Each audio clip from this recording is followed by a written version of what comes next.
welcome to the Sigma Show, episode 121. I am your host, Sigma. Just before I let you know who is joining me this week, real quick, we'll go over what our topics shall be. And we do have topics this week. First off, Modern Warfare 3's campaign has been released to, I think, early access people, like the folks who are like chomping at the bit to get to it. And the sentiment is not great. Apparently, it's sort of a very short, very rushed feeling campaign. And this is basically one of the first things out of Activision following Microsoft's acquisition of them. And we know it doesn't have anything to do with them, but there's still this perception that Xbox is going to have to deal with, and we'll talk about that. Also, used to be Xbox related, more so now in PlayStation's corner, Bungie has had layoffs, just like many devs have this year. And they had to push back their latest expansion for Destiny 2. And it seems like Destiny 2 in general is struggling nowadays. This is one of the biggest and oldest live service games in the genre. And there have been talks about the live service bubble kind of popping and collapsing. And is this a sign of that, or is Destiny 2 sort of a unique case? We'll discuss that as well. And here to talk to me about such things, Honey Money. Hello. Rexicon Jesse. Mouthful of water, hi. And the Fat Stacks. What's going on, y'all? Welcome back, everyone. Glad to have you here. As we tend to do before we jump into the actual topics, real quick, we can go over what we've been playing, what we've been watching, what we've been doing with our lives, if you want to share. We do have topics this week, though, so I will say let's try to keep it a little more contained than we have the last couple of weeks. Yeah. But feel free to go into whatever is exciting you at the moment. Anybody feel like going first? I mean, I can go first. You said exciting, and the things that came to mind were not, so I was like, I'll let someone else. Yes. All right, that is fair.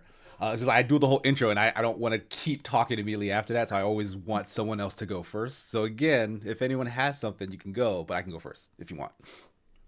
Go ahead. It's your show, Casey. You do whatever. Right. Like, I don't think anyone would be like, Casey, stop talking. I mean, I hear that in my head all the time. Casey, stop talking. So it's weird for other people to say that that's not what they hear. But I will go ahead and go first. The main thing that's been on my brain, like I've been ruminating on this since I watched it, was I finished Stone Ocean, the 5th season of JoJo's Bizarre Adventure. It is all on Netflix. I think all the seasons are on Netflix, actually, if you want to check them out. Oh. And I was very lukewarm on it at the start. Like, I love JoJo as a premise, but that latest season is set in a prison, and I tend to like prison dramas, weirdly enough. But like the goofiness of JoJo and the kind of serious stakes of a prison drama didn't mesh super well, at least for me in the start. But the season was cut in half once it came back from its break. They kind of flipped all that over. Like, all of a sudden, like, you got more characters who are doing more interesting things, like more interesting stand powers and situations. And the prison side of it stopped being as big of a factor, even though they were still in a prison. But then they break out of the prison. And then all the stuff after that is gold. Like, when I tell you that Stone Ocean is probably... it has the most batshit insane stand users, and then situations that those stand users then use. I don't want to spoil anything because it's kind of a big deal. I don't know if anyone has read ahead, because there is a chapter afterwards, but the ending of Stone Ocean is world breaking. Like it changes everything about that series going forward. And like before seeing it, I was wondering, because if you don't know, the JoJo universe is very similar to Castlevania, where it follows a family, the Joestar family, through several generations. So like the main character of the first one has been dead for like several years at this point. And like it's his descendants who are kind of carrying on the torch and fighting this constantly returning evil of Dio Brando, who's a vampire. But the thing is, like, it started in like the early 1800s in Europe or something. It transitioned to like the early days of like America, and Stone Ocean was pretty much the present. It was like at best the 2000s or something. So I was curious, like, would they go into the future with like a future JoJo show? And they solved that question with this in like a super, super interesting way. Like, it was sort of upsetting to me, honestly, but also like fascinating. Like, I don't want to spoil it at all. But like, if you have any interest in JoJo and you haven't seen this yet, please go watch it. because any reservations you have about how it starts, like it ends on a bang, like a bang, bang, bang. So I'm considering even going to read the next chapter because like it's not animated yet, and I don't read manga, as you guys know. Like I'm an anime dude through and through, but like I just kind of need to know what happens next in that universe. Like I know that all the stories are like, they're separated by years and years, so I'm not curious to know more about Jolene's story, but just what happens in that changes everything, and I just want to know where they go after.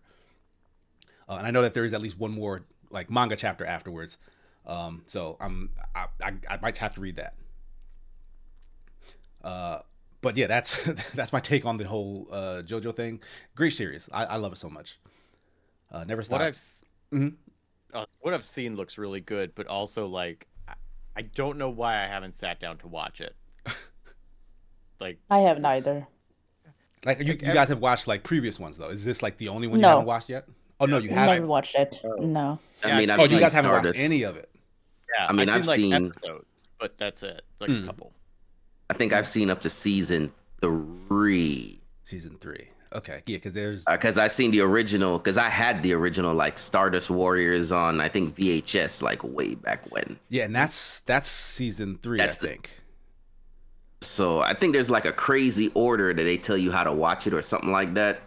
I mean, I would say just watch it in chronological order. I don't know if because I do think the one with Jotaro, which is Stardust Crusaders, that one is probably the most popular.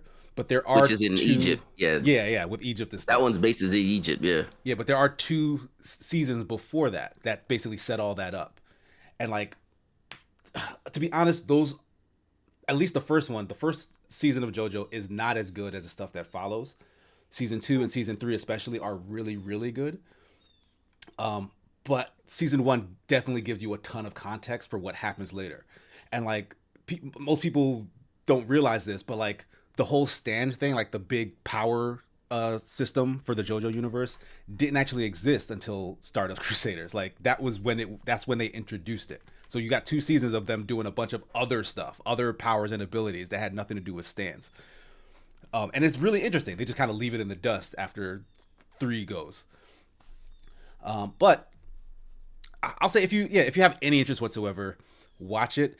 But keep in mind that it is very much a parody. Like it knows that it is being goofy in the genre, and even though like a lot of the stuff that's in it have been kind of borrowed and taken in like very like more serious series, JoJo does it in a way that is very over the top. So if you go into that and are put off by that, you probably won't like JoJo because the whole show is a meme essentially. Yeah. But really bad. Yeah, it's batshit, honestly. But I love it. I love it so much. Outside of that, I also started watching the new one of those new anime that dropped on Netflix, Pluto. Marty was talking about it a little earlier. Oh yeah. But it's essentially it's like a detective thriller, and it's set in like a far future, kind of like an alternate world where like super advanced robotics exists, and there's been like this tension between like artificial intelligence and humanity, but a couple of advocates basically passed laws that gave robots equal rights to humans. So like robots can just live their lives. They can get married to other people. They can work jobs. They're not property of humans or whatnot because they have like artificial intelligence is considered sentient at this point in time. But in the wake of that situation, one of the key factors that allowed that to happen was this sort of international rule that no artificial intelligence could kill a human. Like it's banned, like they're incapable of doing it, supposedly. But now you have the situation, supposedly. But now you have the situation where both some of the highest, most well-known like robot rights activists, as well as some of the most prolific robots in society, like they've done like tremendous and amazing things for humanity as robots, are being killed off one by one. And some of these robots are so advanced, it's like, what could possibly kill this thing? But they're being killed one by one. And like there's a detective trying to figure out why, and some of the other robots who are remaining are trying to figure out why, and they're huddling together and talking about it and whatnot. And like it's a really really tense, really suspenseful, really like deep story. Like it's kind of a slow burn, honestly. Even though the premise is very high sci-fi, they don't spend a ton of time messing around in the actual technology. It's really much more about like the characters. The first episode, for example, spends almost each episode is about an hour as well, and there are only 8 of them. But the first episode spends almost 40 or so minutes on two characters who, before they're introduced, you have not seen or know anything about, and it's just their relationship. It's just building on who these characters are, what they mean to each other, what's going on in their lives, and it's beautiful. Like I shed tears after just spending that small amount of time with them, only for it to be revealed later on what they have to do with the rest of the story and to just put it into context like that. So like they have no qualms about taking their time to tell their story and to flesh out their characters, which I really like. But it is a bit of a slower watch. So if you're craving action or something like that, it's beautifully animated, but there isn't much in the vein of like action in it, at least that I've seen so far, and I'm 3 episodes in. So those are my only like kind of concerns, that if someone's like looking for that sort of thing, this isn't that. But I'm liking it quite a bit right now based on just the storytelling. And that's Pluto, in case anybody missed that. Yes, Discordian Nest. That one was called Pluto. And outside of that, I'm trying to think. I haven't played anything that I can talk. Well, no, I played the Talos Principle 2, which I can talk about. Oh yeah, that's out. Yeah, that is out now. I reviewed it for Escapist. I did not play the first one. It keeps getting compared to Portal, mainly because it's a puzzle room thing. Like you go from room to room solving puzzles. There's a narrative that plays out in the background as well. It's very mysterious and stuff. At least the first one is. But I picked up all of that in doing research for my review of the second one. And the second one throws a lot of that out of the window. Like it's not, well, in terms of the vagueness of the story, like it's not mysterious. Well, it is mysterious. I know I'm going back and forth. I apologize. The first game has a very vague way of telling stories where you have to interpret kind of what's going on until the very end, where they sort of give you more detail. This second game has a straight up plot. Like it has characters that are voiced that you talk to, and you're going through several situations. But there is a big mystery. Like you live in a world filled with other. You are there's a lot of AI talk happening right now. I just realized you are an artificial intelligence who is sentient. You wake up and you are the 1,000th such creature to be developed in this post-apocalyptic world where humanity is extinct. Like humanity screwed up the planet. They all died out through the disease and global warming and whatnot. But somebody created a program to create artificial intelligence, and eventually that thing bore fruit. And then the new humans on the planet are all machines.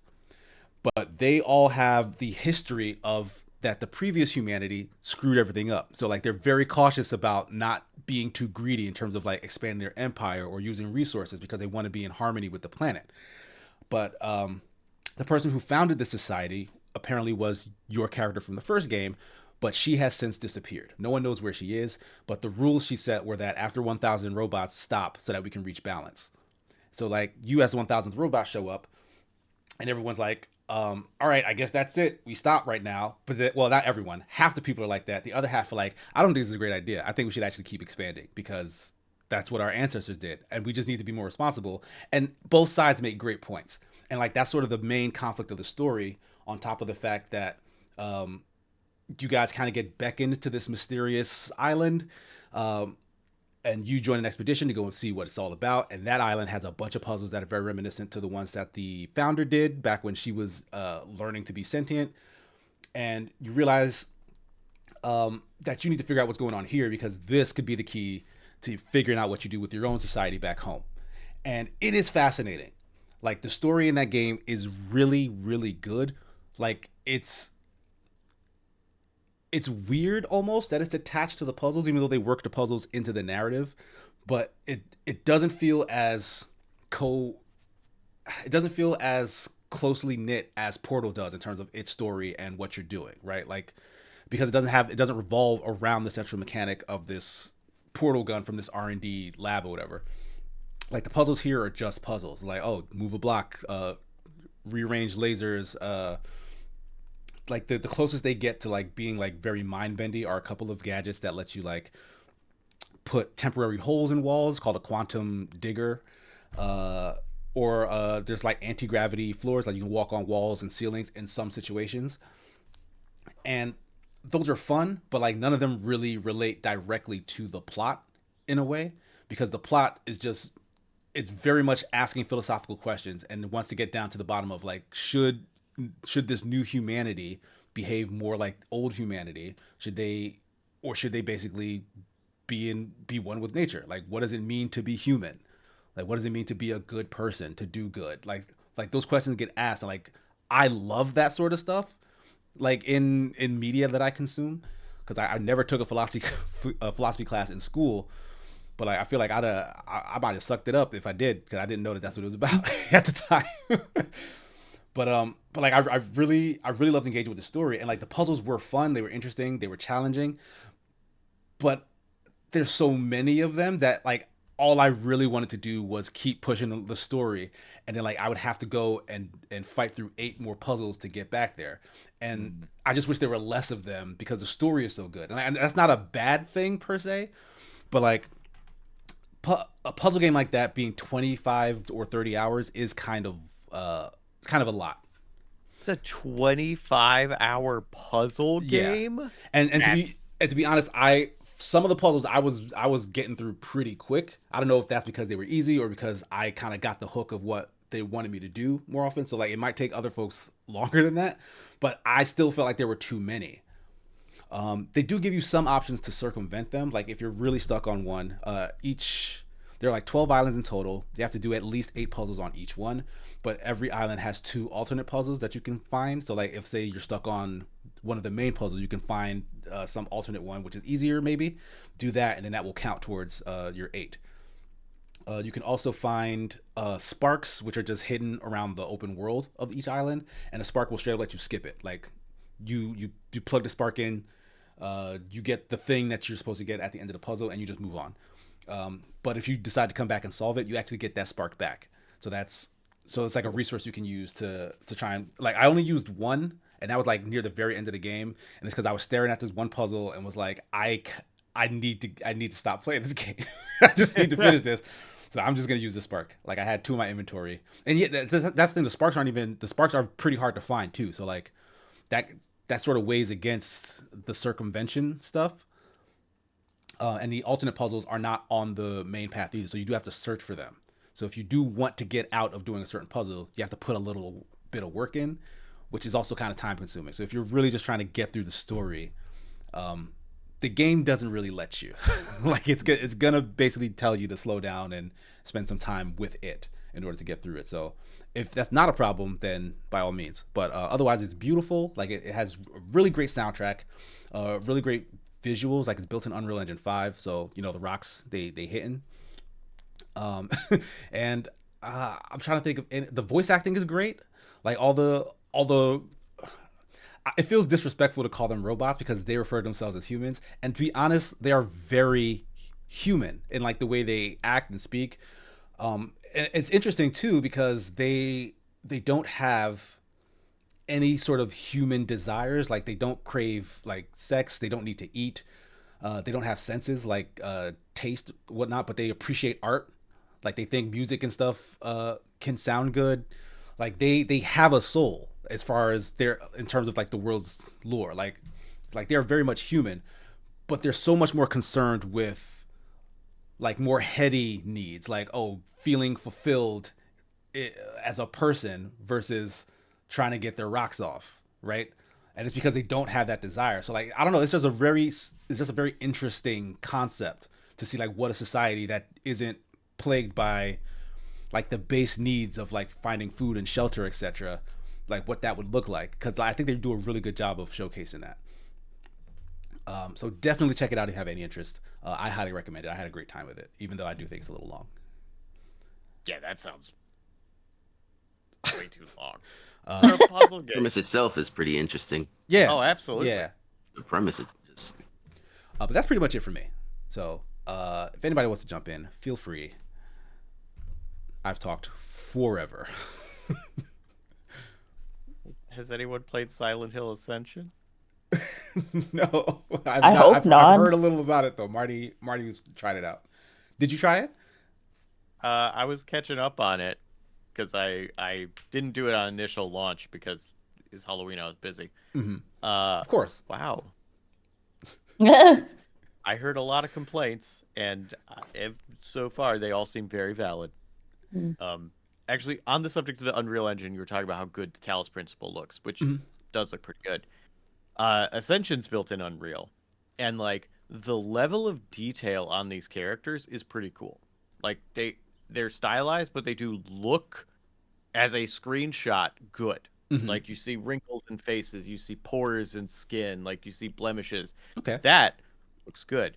Uh, I don't know who thought it was a good idea to not animate these faces, but everybody Oh, has like a placid blank stare the whole time. So like they'll be doing, oh my gosh, there's monsters. It's very intense. Look out. There and even if the like voices match like tension, Uh-huh. nothing here. They don't like there's no body language to like whip around and be like, "Oh my gosh, what is it?" So There's no it's like not like concern. still images. Like, No, no. okay, it's It's just the animated, face. Okay. just it's like nearly not animated. And it looks worse because of how good the models look. Right. mm, Yeah, that's It even more uncanny. Yeah. yeah. And then so like you have this constant thing of like staring at mannequin faces, Mm. which sucks out a whole lot of enjoyment. And then the actual story, not that great. Pretty boring. And this thing's supposed to go on for like 6 months. Damn. Ooh. Yeah. Like Yeah, how because it's like a appointment viewing sort of thing, right? Is it like right. every night, every week, every I month? I forget if it's every night or multiple times a week, but at 9 o'clock, yeah, they have a little like 3 5-minute story. Like I think the total is up to like 49 minutes right now. Uh-huh. Um, yeah, I don't know how it's gonna last. It's incredibly dull. Like it's not enjoyable, but it's got a long way to go. Like is there a chance that whatever this is could get better as it goes? Or it seems like this is like Could kind it? of like I mean like This mhm, the story could get better. The production probably won't. right. Like because that seems like that's probably done. Hmm. So maybe they had a slow start in the story, but that I doubt it'll ever look better than it was. Yeah, King Dead. King Dead brings up paying money to influence the story. That was a thing that I was reading about on Reddit. Hmm. That people were upset because they had solved a puzzle, but they didn't have enough like premium influence points or something Oh God. to solve the issue. So it didn't go the way the audience wanted, and like the audience participation was a huge part of it. Right. But you can only Yeah, participate by spending money to you can participate. you can participate in other ways, but it wasn't enough. Like Uh people had to spend more money, and Mm, that got real bad. yeah, that Yeah, and I sounds terrible. yeah, yeah. so I feel a little dumb uh for having any sort of hope because it's a Silent Hill franchise. We've lost hope a long time ago. Very on brand for Silent Hill. Um For Silent Hill, for Konami, yeah. yeah, like just within like in lore story and then also as with Konami as a brand. So yeah, man, incredibly disappointed with it. Just wait till Bloober Team's one comes out, and we'll see how disappointed everyone is. Yeah, I'm gonna be honest. It has it can't be. It'll be very hard for that to now be the lowest. Like Because of Ascension or yeah, for how much I do not enjoy Bloober Team's games. That is probably going to be better. I mean there's what two other Silent Hill things still coming? Yeah, there's still Townfall, which Uh-huh. I am really looking forward to because of the developers, and then the Silent Hill F F. Yeah, and the behavior thing. Is that the town? that's Which one? that's Ascension. That's Oh, bad okay. robot That was behavior. that is? Oh, okay. Mhm. Yeah. Yeah, I thought that was separate. Okay. Because they released so many Silent Hill announcements. There was like, we're getting like 1,000,000 Silent Hills. Everyone's like, yay! And they're like, Bloober Team, oh no! And then it's like, oh, what is this? We don't know what this is. Oh yeah, F like looks good. We'll put our hopes on that. And that's basically Yeah, one of them's how it got to be went. okay, right? At least okay. Yeah. You know, out of the Like a four... spread shot. Yeah, exactly. Let's just see what happens. The post-team Silent games, out of those 4 or 5, there was one good one. So, you know, we might get another one good one. Yeah, I mean, hopefully, and maybe Ascension will turn a corner. Who knows? Maybe. I don't like hating on things. I would love for it to get better. Yeah, it Like, would I be would nice love if for the it- Silent Hill community got a win, right? Because Yeah. I know Yeah. those guys are like super passionate about that franchise. Yeah. So, that's happening. Mhm. And I'm still catching up on the Netflix Castlevania, which is outstanding. On a positive note, that show, amazing. Isaac, possibly one of the greatest villains I have ever. It's so good. He's so good. And- yeah. Oh, the first one? The first Yeah. Castlevania? Mhm. And like all the people he interacts with, and I'm in season 3, like the person who just one off side characters, the person he gets the piece of the mirror from at the shop in that one town, the pirate captain he meets and sails with, like just one-off characters that are so memorable and so three-dimensional. I'm left wanting more, but I'm glad that like we're moving on with the story. But like the way they're designed, the way they interact with Isaac, how Isaac is. Oh, and the fly eyes.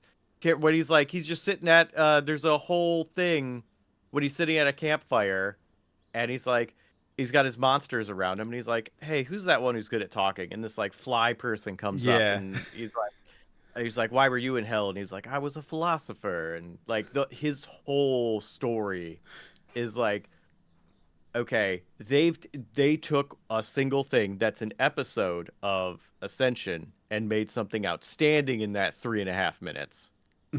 Like, it can be done. Yeah. But it's that part of the scene is like what is similar to what Sigma was talking about that game, about why are we trying to have fulfillment. Yeah. And that particular scene with his monster and him just sitting down and just having a conversation, and monster trying to figure out what are we doing, why are we rebuilding, the whole trying to just find out like why are we even.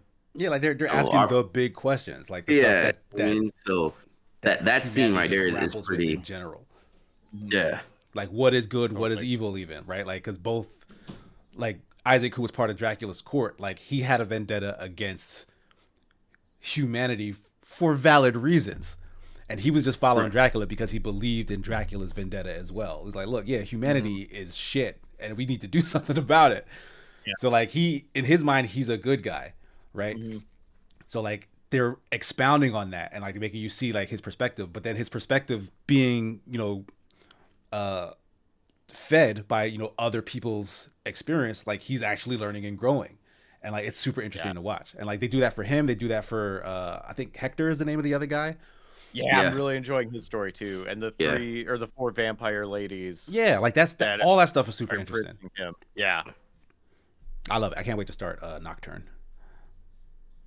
Yeah, I gotta finish this one first, but for how good it is, I am looking forward to Nocturne. But yeah, does that do it for you? You got pretty much. I also played the new RoboCop game, Rogue City, which I have a 3M bar for, and it's not out yet. So is the embargo up? Oh yeah, that was up. Yeah. Oh, it should be. So how is it? It looks pretty good, but I don't know. People like it. People like People it. really like it. Yeah. Yeah. Did you like it? It has an incredibly strong start.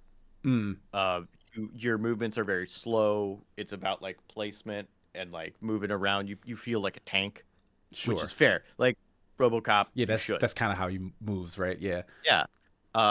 And like I mentioned it in the review. It handles some like political stuff kind of subtextually. Like there's a bunch of people that you're passing on the street that obviously need help, and there's nothing you can do to help them.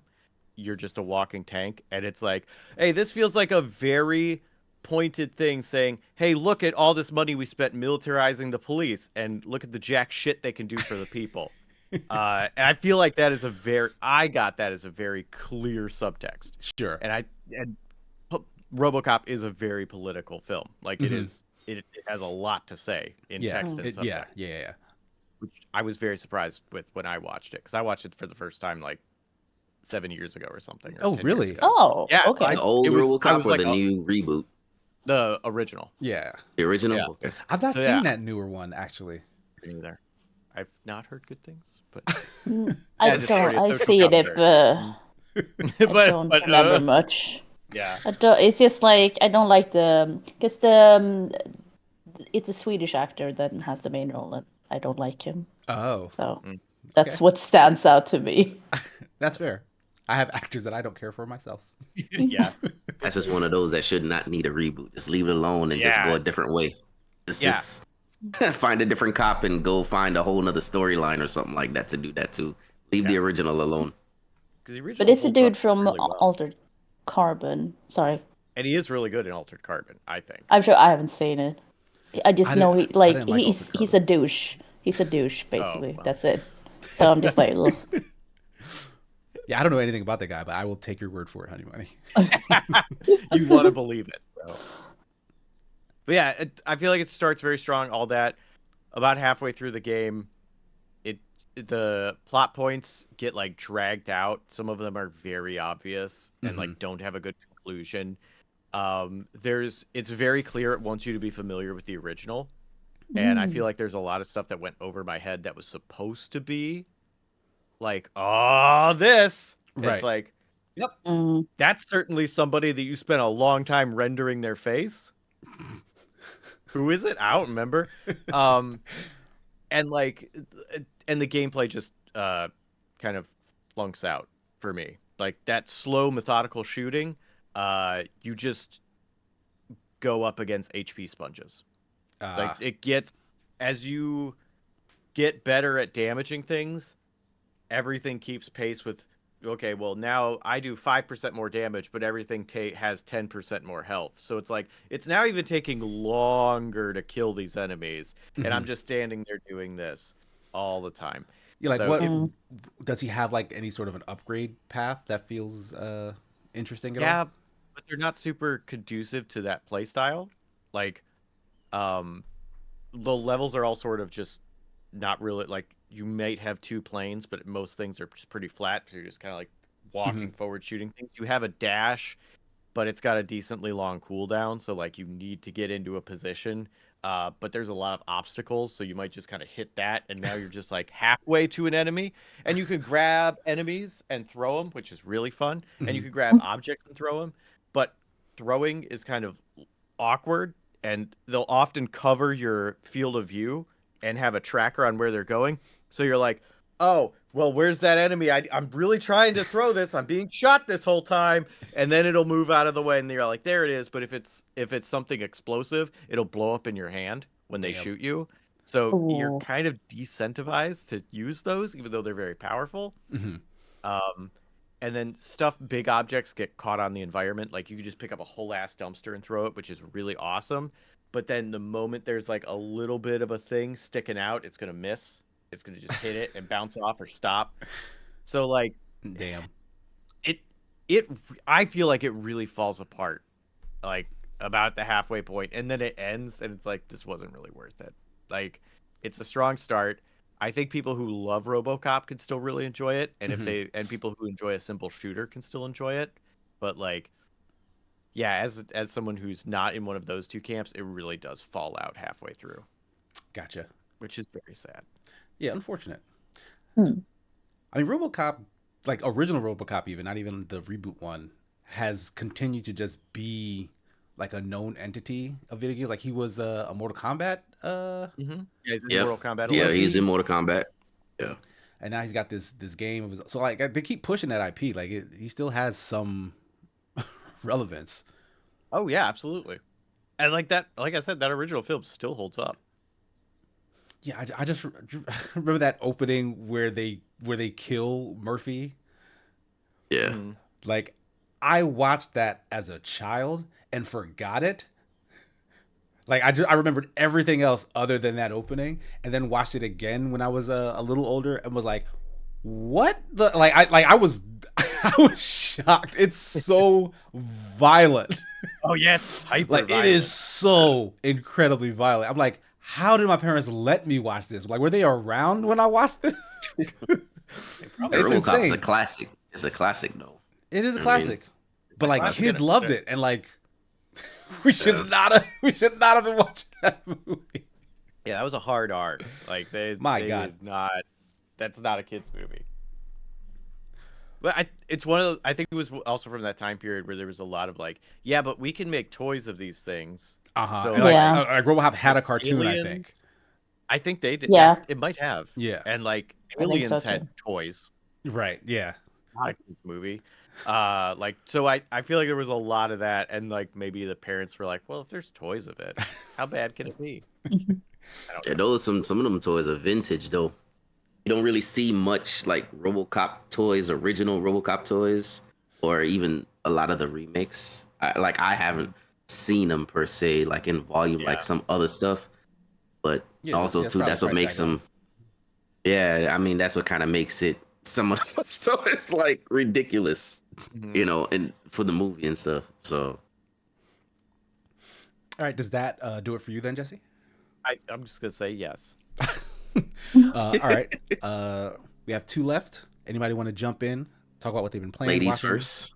Oh, thank you. I'll go just Jujutsu Kaisen, keep watching it. It's still great. Like I feel like the animation just for every episode that comes out, it just goes up, and I don't understand how they keep doing it. Because I'm like, oh my god, every time, and I'm like, how did you do this? Like this wasn't like this 5 episodes ago. It didn't look this good, and now it's like, what is this? So yeah, I'm super into it.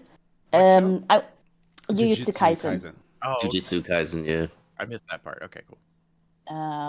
And I just watched the conference this morning on Netflix. It's a Swedish slasher movie, which is a very weird thing to say because Sweden doesn't really make slasher movies. But it was a surprisingly good time because I was expecting horrible things. Like bad, boring things. But it was like, I wouldn't say it was right out good, but it wasn't bad. Like it was better than expected. Okay, because you went in with like low expectations to begin with. Yeah, I was like, because also like I'm not usually I like to watch Swedish stuff or like Scandinavian stuff that's like the dark, like detective shit, because we're pretty good at that. But otherwise, I don't really watch a lot of Swedish like movies and stuff because I'm like, oh, Sweden. I'm sorry, but why? It's just like that's kind of because it's just like when they're no, like no. it's just like no. No, but there's something about it that's because we in Sweden, since we don't dub anything, so we grew up with Hollywood stuff. So then comparing that to Swedish stuff makes it like, oh, Sweden's so boring. It's kind of that feeling a lot of times. Okay. But Sweden does, or like Scandinavia does that kind of slow burn very well, which is why we're good at like dark noir detective or like stuff like that, because Gotcha. that's basically what Scandinavia is more known for. Because in the north it's dark and blah, we have snow and all of that, so it kind of works. Okay. But it's like it's a Sweden and slasher movies is not something that like I couldn't mention another one basically. Sure. So I was like, but this one actually justifies itself. Like it's pretty good by your standards.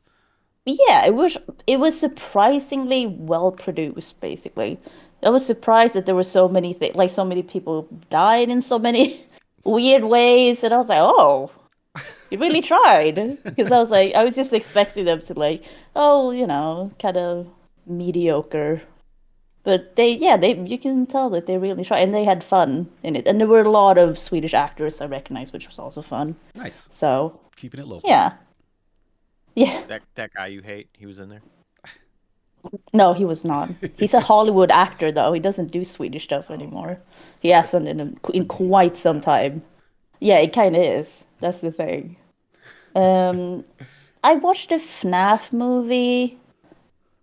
Oh, the And Five I'm Nights at Freddy's. Yeah, and the thing is, I'm a fan of not the game because I've never played them, but I watched all of like the mainline ones. Uh-huh. Mm. And I'm a fan of the lore. I think it's really interesting. Would It was not really boring, the not movie. not to cut off your movie review, but is there Yeah. any way you could give sort of like a succinct dump of the lore? Because I keep hearing that that's a very popular aspect of Five Nights at Freddy's. I have Yeah. no idea at all what Five Nights at Freddy's lore is supposed to be. It's oh God, because it's a whole thing. But basically animatronics, they come to life, they have Uh-huh. souls in them, but there's also a thing like they stuff bodies in them and stuff like that. So it's and then because it's the issue is with Final Fantasy is because it started with the one game, right? And then it just blew up. So Scott Cawthon, which is an ass, had to write more shit. Uh-huh. So it all became a bit like it's just like added on over time. Mm-hmm. And then at some point we went back and like added things in the past. And I'm like, so it's kind of difficult at times to explain it. Because I was there from when like the first game dropped and I Uh-huh. like followed it to this. So it's like it made sense. But then there's like now I think there's a comic like because they've also added so many extra things that has lore that I don't know about because I've Uh-huh. only like watched playthroughs of the main games. But basically the movie is just the movie made no sense in a lot of places. What like was it But like incorporating stuff from that expansive lore, or was it trying to tell its own version of it? no, it was good lore wise. It had um a gold like it's called golden bunny, a bunny, a yellow bunny, which is r- not really seen much in the main games. That's a side thing, but that's like the main thing in the movie. But it's mostly at the end. But I don't know. It's just like dead kids. They were taken by this guy, and then they were like they went missing. People were like, "Where are they?" You know, Mm-hmm. the guy had like I'm gonna spoil the movie though, but like I'm, they I'm gonna are. be honest. I'm not gonna watch that movie. No, I don't think people care. That's the thing. It's really boring as well. So, but it's like, oh, he hid their bodies in the animatronics, and then the souls are now in the animatronics. So that's what the movie's about. Yeah. And is that like the background lore for the games? Yes, but it's also not just kids, from what I remember. If anything, I remember it mostly being like adults because they Yeah, like to that stuff like different people in them. I think the next movie that's gonna come out, they're gonna try to tie the very beginnings. It's gonna be like a prequel, from what I've seen, Mm, somewhat. Because the success of this movie, now they're gonna try to show Yeah, this did make a lot of money how, apparently, right? yeah, yes, it did. 131, like it made a lot of money. Yeah, Well, yeah, yeah. Five Nights has its own kind of It's has its own, PG-13 yeah, a as lot of well, so because it's a really boring horror movie because of it. to be honest, they could have if that thing was a rated R movie, I wouldn't be Yeah, surprised. You could have made it into that, but because of the following it has in the game, I yeah, mean, the next film though, I'm gonna expect that it's gonna kind of try to tie why everything because you look all over like TikTok and all that, like mm, you have bits and pieces of everybody trying to put it together. Like this is what each animatronic was, what happened to it, what it turned into, Yeah, like yeah, that's how the it all fervor that started. made it so popular, right? Is like yeah. Because these every streamers and TikTokers animatronic, got yeah, obsessed with trying to piece together a mystery that I guess yeah, the main creator basically. hadn't actually written yet. No, So he just released this one. I think it was I can't remember if it was free even when he released Oh first, but damn. it was like no one knew about it, but then it blew up and everyone like all the streamers loved it because it's it's a jump scares, you can do big reactions, and then the lore was more interesting. Like and then it came more and more and he kept releasing them, but then yeah, it also came out that he's an ass. So I am a bit disappointed because I'm like I would be fine if it died, like the whole thing died, like because I think he's like the super. It came out that he's like the super Christian dude, which is like fine, but he like donates money to Of anti-LGBTQI plus course. stuff, like Of course he that does. kind of thing. So it's like, oh, and we didn't know this until much later, and it was like, oh, that sucks, because everyone's like, he's so cool in the beginning, of course. But yeah, so I Matt Pat is in the movie for a second. That Yeah, was I'd heard fun. that. Yeah, that was a bit fun. I heard a But the couple of movie YouTubers itself made it is in or really something. boring. No, I think it was only It's him. just him? Yeah, I didn't recognize anyone else. Man, Matt Pat But must yeah, have it was a been real boring beaming movie. because he was. I remember I used to watch his channel a lot. I don't so much anymore, but he used to always talk about how he was a theater kid. Like, like he was always like he wanted to act, and the fact that he's actually in a thing now, like that's actually pretty cool. I feel like a lot Even if of it's Five Nights at YouTubers are Freddy's. theater kids. I mean, that's what blew him up, I guess, a bit as well. Yeah, it So was the first time Yeah, I it ever makes yeah. heard of him. sense. Oh, Yeah. you okay? You heard of him with the five? Like I want to say when he blew up from that, that's kind of when I checked out because I did not care about Five Nights at Freddy's, about Hello Neighbor, Yeah. about Among Us, but like he went down all those rabbit holes because they were feeding the algorithm, and like I get it, like he's a super big deal now because of it. But like I liked what he said, Luigi and Rosalie, Luigi is Rosalina's father. Oh, what? Okay. I missed that one. It's a theory. It's a theory, just a theory. But yeah, it's just because it was a PG-13 movie, I think that was because they can make something really interesting about it. I feel, but it needs to be rated R for it to be like a horror movie because it was just like there was basically nothing scary in it. Unless you are scared by animatronics and like that kind of vibe, like mannequins, animatronics, they're kind of in the same camp. Because Yeah. I'm not, so I was just like, Yeah, they were this is just never goofy. scary to me, but they were always Yeah. weird. Like I used to go to a Chuck E. Cheese where that was a thing. Like there was like there's a whole cast of characters other than just Charles Edwards Cheese. Entertainment. Middle name is Entertainment. That's a stage name. Okay, his mama named him Edwards. I'm gonna call him Edwards. I don't think we've had any like big animatronic thing, so I don't think I've ever really like that's not a I've thing not seen here. another version of that other than Chuck E. Cheese. To be honest, Yeah. Ever been to Showbiz Pizza? no. That's fair. I haven't either. But they had a similar thing. Yeah, they did. They had Okay, the Showbiz all right. Pizza Gang. Matter of fact, no. There might have been. I can't remember what it was called. But there might have been something like that at like Disney World. I think. Oh yeah, they have a bunch. They Yeah. had a bunch of anime. The Oh. Bear Jamboree. That sounds familiar. That might be what I'm thinking of. Yeah, that was their most popular, I think. And then I think they had some other ones too. So Okay, so yeah, that's another version of that sort of thing. But yeah, none of them were like scary. They're not supposed to be scary, but anything can become scary. Like the old Yeah, Ninja Turtles movie I don't think costumes. But they'll I'm make it also I don't think that thing will be rated R because even in the game, no, I like don't they're think so Yeah, because the either. whole thing is for kids, right? Yeah. yeah. Well, at least It's most that's who has popular, adopted it. Yes, it's for kids because that's where the money is. Because it's just kids that basically like it. I feel, except the adults that like the lore, but not really the gameplay. I think, The which problem is is because the you interesting have part about it. problem is you're telling stories about kids and how they die. You can't really show too much graphic. Yeah. Especially nowadays, it's very borderline in how you can Yeah. do a movie like that specifically in rated R I don't and know. get I away feel with like it. I feel like there's nothing super taboo about showing violence towards kids in movies. It's just some people don't do it because they don't want to do it. But like I feel like stuff super recently has come out that shows like stuff happening to kids. I just hate it. Like I hate looking at stuff like that. But I know that it's out there and I don't think there's anything I don't think there's like a wide aversion to it in the way that I have an aversion to it, if that makes any sense. there's a I perception that there's a wide aversion to it. Yeah. Mm. Because I think business-wise, there's an aversion to it, isn't it? Though Say what?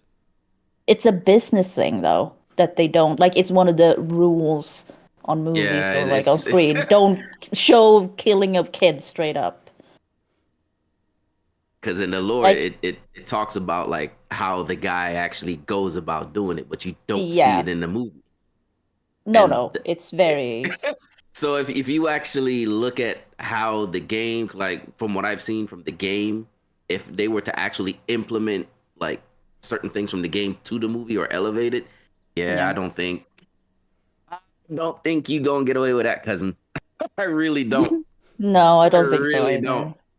No. Because it in the end it is about a man kidnapping children for whatever he wants. But Mhm. it but that's also the thing with FNAF. You have one game that's like a dream kind of thing, so they could do that, I guess. But it was still like which has different versions of the same animatronics. It's like because you have like Shadow, Bonnie, and like they just add of the same animatronics, and Sure. then they have a few new ones. But like so there's several in like sister location. Yeah, it's a whole thing. So they have like stuff to use, but I don't know how they would go about to show it in a good way. I feel like the Right. next movie is probably going to be as boring as this one, but the I kids mean, will probably love it. I look at Yeah. stuff like the Black Phone, I believe, and like the Lovely Yeah, Bones. How like they show you certain things, like mm, movies like that. They show you certain things, or in your head, you could be like, "Yeah, I can see this happening in your head," but won't put it yeah, on the screen, type of thing. Yeah, yeah, You know what I honestly, mean? that's a better way to handle that sort of stuff, in my opinion. Like, you don't need to be graphic. Like, you can invoke sort of the evils of mankind in other ways. I also feel the same way about sex scenes in general, but that was a whole other thing. So you Man, didn't like the idol? I didn't watch The Idol, but I probably would not have No, liked it. No, no. because the same writer does Euphoria, and yeah, there's Yeah, there's way too much gratuitous sex in Euphoria, like more so than there has it. That's HBO in general, though. They like to do that. yeah. Like I Game of haven't Thrones had seen way too many either of sex them, scenes but that were needless as well. everyone was like, "Oh, great titties!" Everyone was so excited about that for Game of Thrones, which I don't. I was like, "Yeah, women have tits." Okay, can we move on? I mean, like just But the random like characters standing around ass naked, like that's fine. It's just the simulated because like they're clearly not actually having sex. And that's not what I yeah, came here for. So what is Right. the purpose of this scene? Because you can tell me that these two characters are having sex, and I'll believe you. You don't have to. You don't have to A show whole me. scene skip. I don't know. People like it though. Didn't the whole that I what was guess. it? The Marvels movie where they were like, oh, the sex scene that was directed by a woman, Oh no, and that was that the got a big Eternals. thing. Yeah, like it was Yeah, the the first Eternals. sex scene And I was in like, a Marvel why movie. is this a big thing for people? I don't get it. Yeah, Like because it was also a very boring sex scene. yeah, So it was just the first time they decided to do one. None of the yeah, Marvel movies before that needed one really, and like I I don't I think that one agree. needed one either. Yeah, it So didn't. It didn't. but yeah. Also, just to move on from FNAF, I guess, because I feel like you can say a lot about FNAF. But Frasier reboot. Did y'all Are you know Oh, about watching that? I this? heard I about am this. Oh, watching I heard it. I about that heard How one. about is it? this. I love Frasier. So like It's I have it's hopes. I ain't gonna disappointing. lie, I do too. Okay. After a little, I've watched it But enough. It's yeah, so it's good. disappointing. Yeah, we're up to episode 4, and I'm like, because the first episodes are really kind of, oh, this is just a sitcom. It doesn't. I don't care if it's there or not, basically. And Kelsey Grammer always good. He's always good. He's always gonna be good in anything he is. I think. But I'm hopeful because it seems to be getting a little bit better after 4 episodes now. Like it was like there was, I was like, okay, this is okay. I'm interested. But before that, the episodes before that, I was like, oh, this kind of, I don't really care because Niles is it's the whole all sitcom for me. yeah. And Niles is the whole thing. yeah, and the new Niles is basically his what is it? His nephew There's a new who's Niles. awkward. No, but it's not Niles. It's his son. So did the Ready? original actor not come back for this? No, No. David Okay. Edwards. Is Is it his name right? it's Yeah. just Kelsey Grammer as the original, so is I don't know Yeah. what it's like. So there's no Roz, there's no No Ross. I mean Rip, the guy who played Martin, is no longer with us. Yeah, John He would be coming Mahoney. back. Yeah. Huh. Yeah. Yeah. Niles, Daphne. Dang. Yeah, no. So it's a That's reboot that upsetting. only has Frasier in it. Yeah, so far at least. Huh. So, but it's Niles' son that's called David, but then Frasier has a son called Freddie. So it's about him reconnecting with Freddie basically, because they like got separated because he went with his mother and stuff. But the new Niles is basically his son, which is he's just this awkward kid, and there is a Brit in it, but he's I can't remember if he was in the original. It probably was because he's like Frasier's old best friend from Oxford or something. I have no memory of him at all, but he's kind of fun, I guess. But he's no like he's not the Niles character. He's just like British, but it's just the son, and he's just awkward. He's that kind of classical comic sitcom. This is an awkward person. He's socially awkward. It's like, okay, we get it. And it's like, and he adds nothing. And I'm like, I'm sorry, like I'm sure he's a nice guy, but the character is so boring and so like we've seen this a million times. He adds absolutely zero to the show so far. So I'm just like, ugh. How many episodes are So- there in this new season? Oh, that I don't know. Like, But it's not we're up like to 4 airing now. week to week or something somewhere, is it? It is week to week. It is. Okay. Yeah. So Like who I've knows? not But watched the original. Is there a place I can go and like binge Man, OG that Frasier? original is long, yeah, bruh. it is long, Yeah, it's like long. 9 seasons. but it's good. That That's Yeah. bad fine. boy is long, sir. Yeah, honestly, That's a worth long watching series. the whole show. Yeah. I mean, I used to watch it like on regular TV, just Sure. Yeah, Yeah. like You just know. in passing, right? yeah, just in Yeah. passing and everything. But I tell you what, that's one of those shows that, They in should have my left it. opinion, yeah, leave it alone. Just Yeah. just let it run like Friends or something. Just let it go on reruns or whatever Yeah. you want to do with it. But man, like somebody in the chat was saying, I think who said it in chat? But the dad and Niles made like just the whole interaction in that whole deal. Yeah. Like literally made that whole show in a lot of the episodes. You know what Yeah. I mean? But- This new does not have that magic like that dynamic between all of them. It is a shame. So I'm hoping it gets better because like I've seen some things like in the latest episode where I'm like, okay, but I also saw some things where I'm like, where are you going with this? Are you gonna try and tell me that David's like on the spectrum? Is that what's happening? Because like, oh, he can't talk to girls, so Freddie has to teach him how to talk to girls, Right. and I'm like, oh, like come on. He's Like- it sounds like he's like all the characters of the Big Bang Theory like rolled into one. Yeah, a Right, little that bit. A little bit. It's You always just gotta like have like that one person in a sitcom. It's just that one person. Yeah, but it's just so tired, I guess. Gotcha. Just doesn't add anything, so that's it. Oh, I finished. This is the last thing. I finished The Good Fight because no one's gonna watch this show, but I need to tell you about it. That's The a Good spin-off Fight of The Good of Wife. The Good Wife. right? Yeah, Yes, okay. but The Heck Good is The Fight Good is Wife? when. I mean, it's old now. Yeah, these are pretty old series. Well, The All Good right. Fight just ended last year.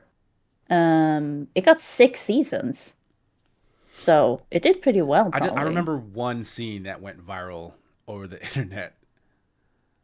But I don't have any other context for that show or the one that it came from, other than that one scene. No, I actually think I like The Good Fight better than The Good Wife, and I like The Good Wife a lot. But The Good Wife was the more serious of them. The Good Fight is more, let's have fun with this. But The Good Fight is also that show where people who go, oh, and woke shit, blah, blah, blah. That's The Good Fight. That's that show. Because it's a lot about, it's basically all the women are the strong characters. And they stand out. Like they're so good. And there's a lot of black representation. Like a lot of it.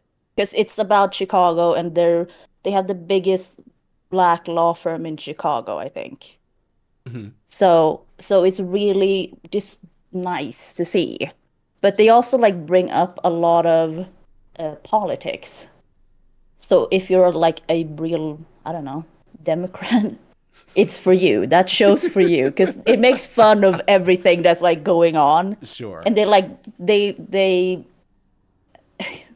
I'm gonna spoil it, but they there was this black group that okay, so God, there was this lady who she started a courtroom in her own living room because she felt the police and stuff they didn't do enough for the community. So they caught people and brought them to her living room. They're like, "We're gonna have court here." What? Yes. And obviously she got put in jail eventually because you can't do that. Wait, what law is there that says you can't have court in your living room? if No, if no, but everyone like in the she living room imprisoned agrees to it. them. Oh, okay, well, yeah, that's No, it. no, The kidnap, That's the a crime. they kidnapping part. kidnapped. Yeah, the That part is a kidnapping crime. part. Yes, you're right. Okay. Yeah. So, but then her sister later, because this was ages ago, her sister started a similar thing, but at a bigger, grander scale, and in a secret. So it's this group of a lot of black people. That sounds weird to say, but it's because that's what it is. That's just built on that idea. They have a lot of more money and like investors and stuff. So they like built this fake jail. So they like kidnapped these white supremacists, like put a hood over their head, like put them in jumpsuits, like orange jumpsuits, like put them in cells. So they think they're in jail. And like have I don't know, prison sounds going on speakers and stuff.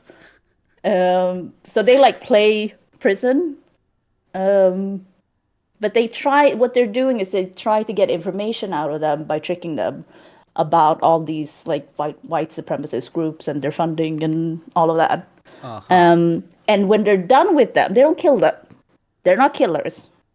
Sure. But what they do, they send them on a plane to Antarctica, where they've also built a facility.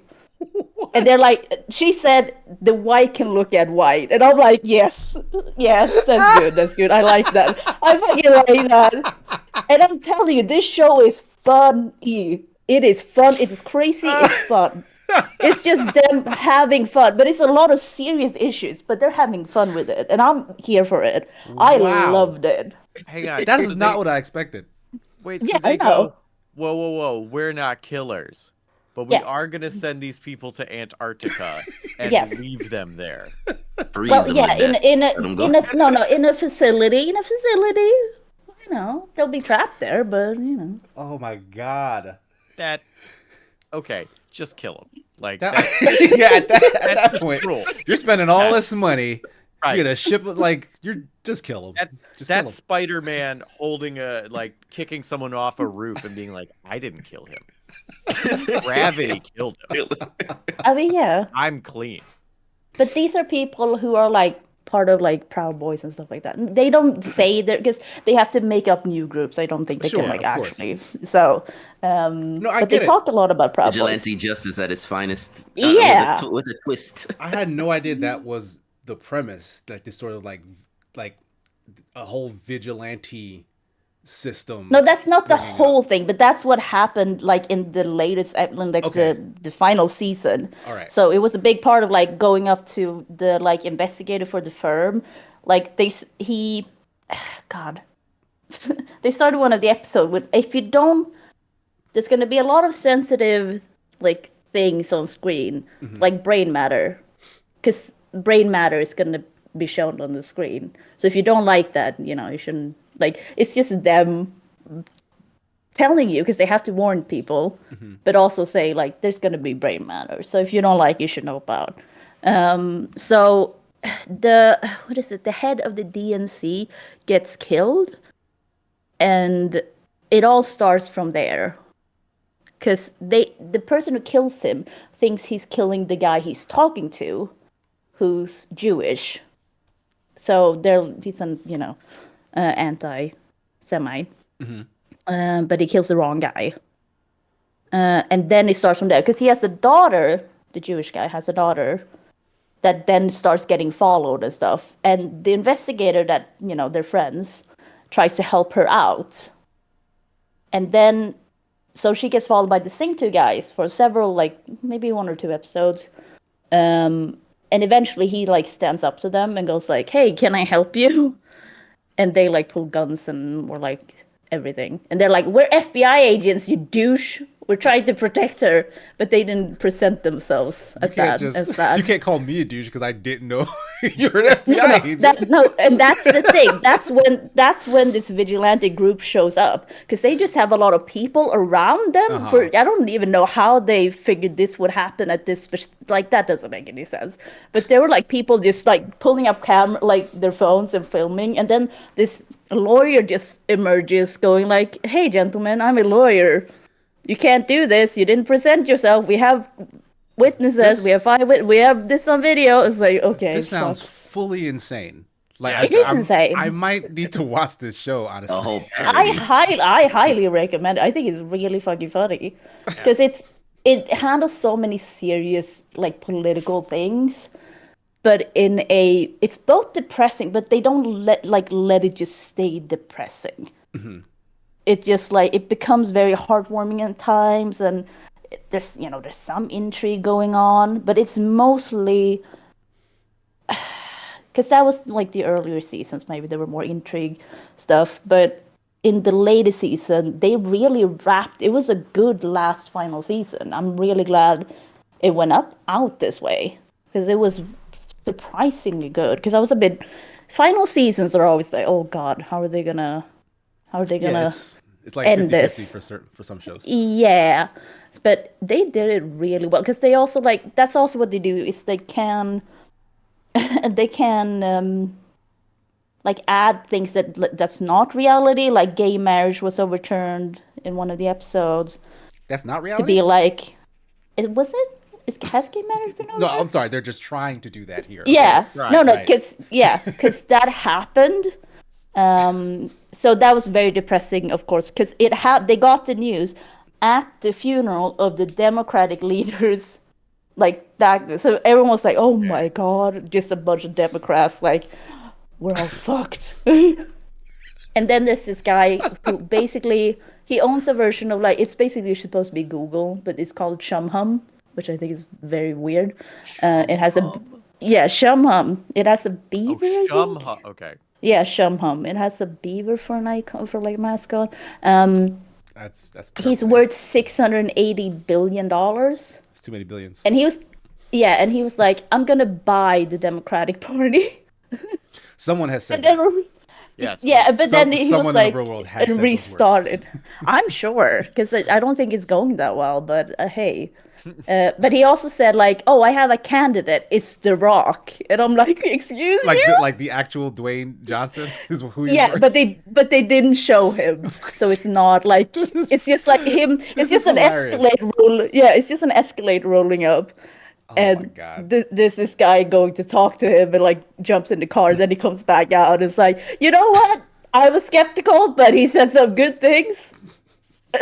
So yeah, talking about this show for like 20 minutes. I still don't know what it's about. No, that's the thing. It's insane. Watch it now. Yeah, like you've done an excellent job selling it. As far as I'm concerned. I can only like sell the last season, I guess, because I don't really remember the first. But I've liked all of it from what I remember.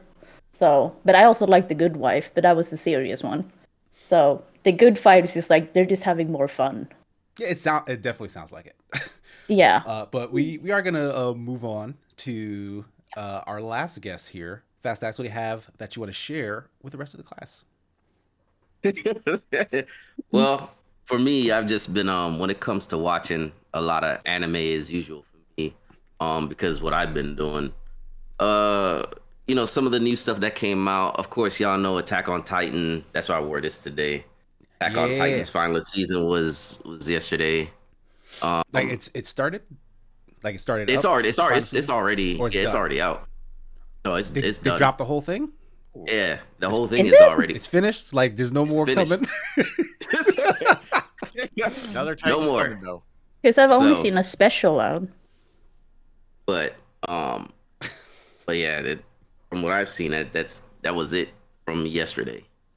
So, okay. Of course, you have a few other ones that just came out, like Goblin Slayer. They just came out with their new season. Um, Berserk of Gluttony is pretty good. I think there were some of these that I think some people were talking about last time. Shangri-La, I think, is pretty good. Undead Murder Farce. MF Ghost is like the Initial D crew. If you watch Initial D, it's like the same set of people. Oh, right. It's like the lead car is like this red. Yeah. Yeah, I saw some stuff about that. It's not like a continuation, but it's like a spiritual successor. Yeah, it's like the after everything after Initial D Right, type of like deal. same universe, but like different Same people, universe, different... but with everybody else in there with different drivers. And, Yeah, I need to watch that. That's out now. Awesome. yeah, it's on Crunchyroll. Yeah, I think it's Awesome. on I'm gonna check that episode out. 6. What else I've been watching? Oh, The Returners Magic Should Be Special. That's pretty decent. Firefighter Diego, Rescuer in Orange. And yes, I do write them down on paper because Because I it's a have lot. to keep. Yeah, yeah, that, and because because of what I do, I gotta kind of keep track of certain animes and certain figures that come out. You know what I'm saying? So kind of just say, okay, this is coming, and this, that, and the third. So, and of course, I've collected a few things in the past few months. Some mature rated games. What's this one? Rain Code was one. The Switch. Y'all know me. I like to collect some unique stuff. Yeah, I've to never add. even heard of that. Rain No. code. Rain It's one of Code? those. Yeah, Rain Code. Oh, rain It's code. M17. Fate Samurai Remnant is another one that I saw that. Oh I my came god, across. I saw that. It's a Fate video game, another- but it's set in like Edo, Japan. Yeah. So, and I got a few other Fate games that I've had stashed away for a long time. I didn't know that they played had. I every didn't now know and then. Fate was doing video games until I saw the trailer for that, and it actually looks pretty. Well, on one hand it looks interesting, but then the other hand it looks like an arena fighter, so that got me a lot less interested. Because I'm not entirely sure what the game is, because it's like an Arena RPG, but then like instead of turn-based battles, it's like an arena fight. I think is how the premise works. But any type of Fate game, they only so many of them ever come out. So I try to make sure I grab mine. Okay, So hang on. Oh. What's the game that has arena fighting? And is it RPG? What is Fate? Samurai. Fate Samurai Remnant. Remnant. I Yeah. love arena fighters. So I absolutely want to look at that now. Next one is Gloomhaven Mercenaries Edition that I'd Yeah. picked up.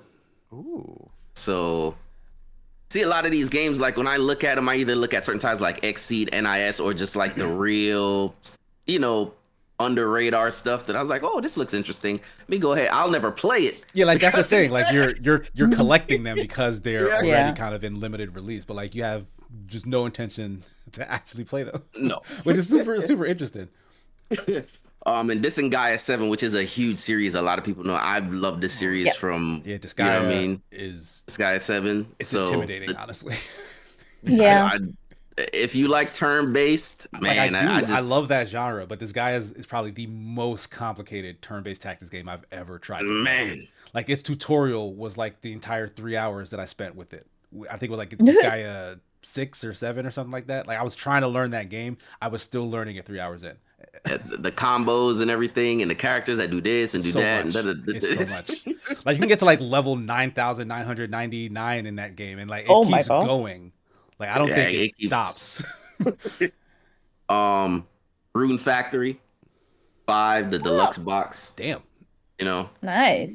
And this one for PS5. I got some other ones, but these are just ones I wanted to show off. The Sword and Fairy deluxe box. Yeah, isn't that Ooh, like that's pretty. a Chinese Final Fantasy type So deal? There's a lot of those games. So yeah, and when it comes to those, like the boxes and the deluxe versions, they only, a lot of times it's very, very, very slim. I remember Xenogears X for the Wii U, I want to say. So Xenogears X, when that came out, because I just sold the one that I had, and that went for almost $400. Damn. The deluxe edition. So and Xenogears X is like one of those games that just, it came out and it's like almost forgotten because it was on the Wii U, but I thought it's a pretty good game, and I really wish they would bring it to the Switch. Did they not bring that one to the Switch? Yeah, they brought a lot of stuff from the Wii U to the Switch. Like, Yeah, this one but was not this- included. This particular one though is unique in its own right because it was like an open RPG. You know, you could do quests with other people. It was the open world, and it was, to me, I liked. You know what I mean? Mm-hmm. But like I said, I like weird games. So I mean, that's just me.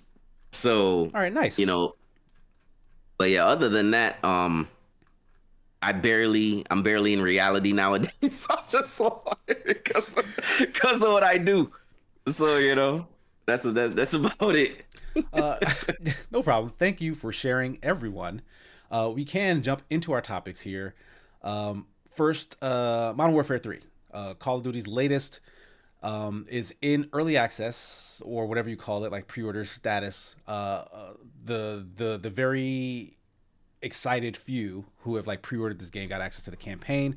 From what I'm hearing, the campaign is only about 4 hours long.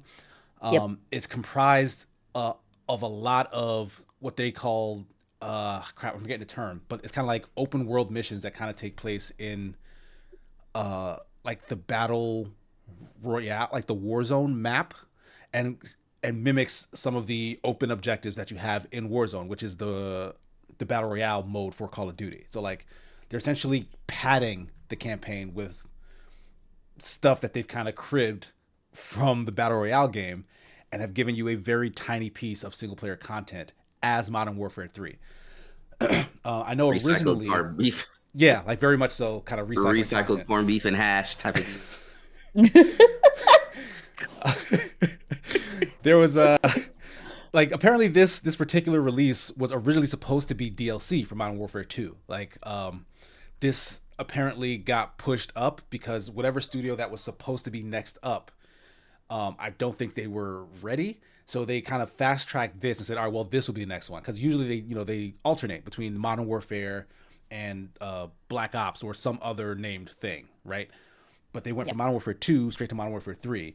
And honestly, this seems pretty embarrassing. This is prior to the acquisition closing, but it's not necessarily, I mean, like they started on this forever ago, but I'm sure talks about acquisition started forever ago too.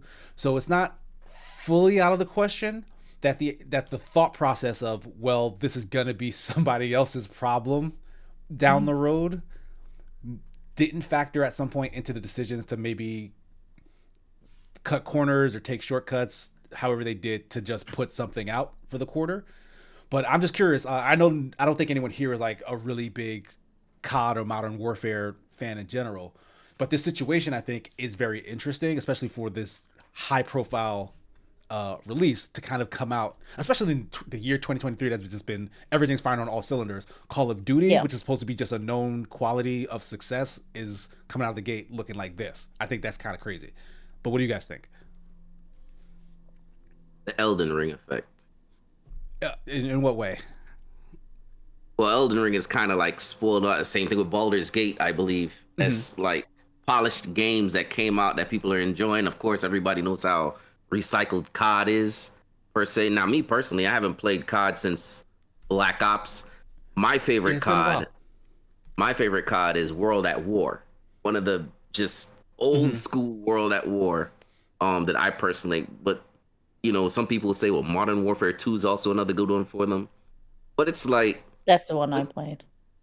once you get so much into COD, it's like what do you do? Like, unless you literally sit down and put time and thought into a lot of the stuff, it is a lot of rehashing.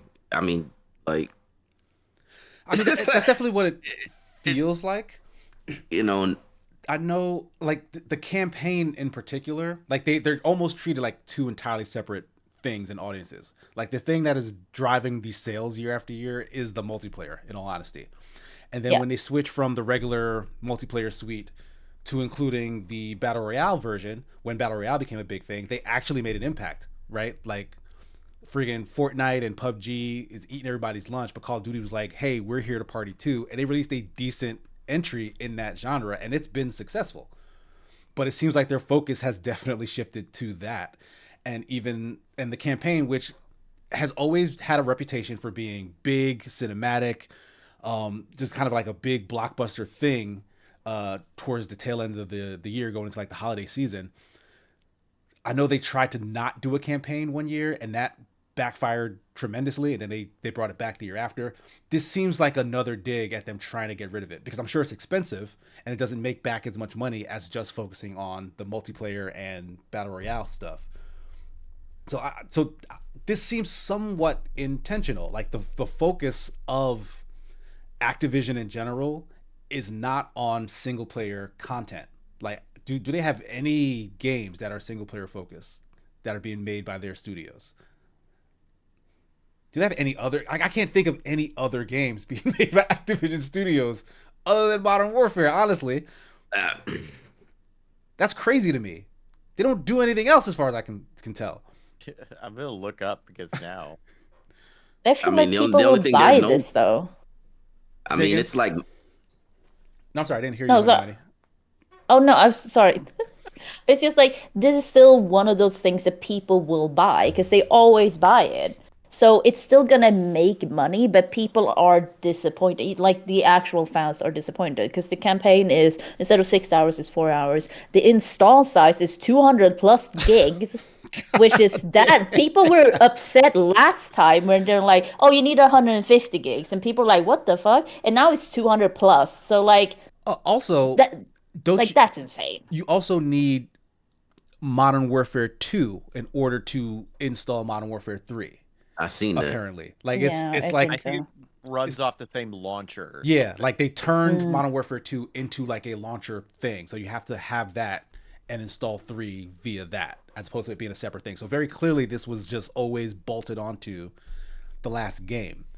And like it's very disingenuous for them to even call it Modern Warfare 3, it feels like. Because like Yeah. this is such a half-assed thing. It's just another way for them to grab money, in my opinion. Yeah. I mean, it would have been just better to just add it like from what I've been reading, it might as well should just add it as a DLC and charge like a small fee or something and call it a DLC and be done with it. I mean Yeah. that was the plan, but I guess because they didn't have $70, they didn't have yeah that's the thing, like they're really milking it, right? Because like this was supposed to take the place of whatever they were supposed to have in this season that kind of just fell through. And I'm not sure what the story is on why whoever was next up in line to start their development, like maybe their like maybe their plan was just really bad, like I don't know. But like these guys weren't ready.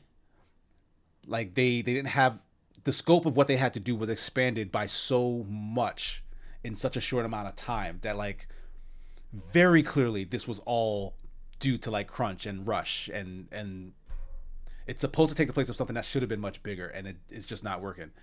So like I'm just curious like if there are going to be even ramifications for this sort of thing, because like Honey when he's saying like it's Call of Duty, people are still going to buy it, and this just affects the single player campaign. When the multiplayer comes out, that was their primary focus. It'll probably be Yeah. fine, like the multiplayer slash the whatever new additions come to Warzone.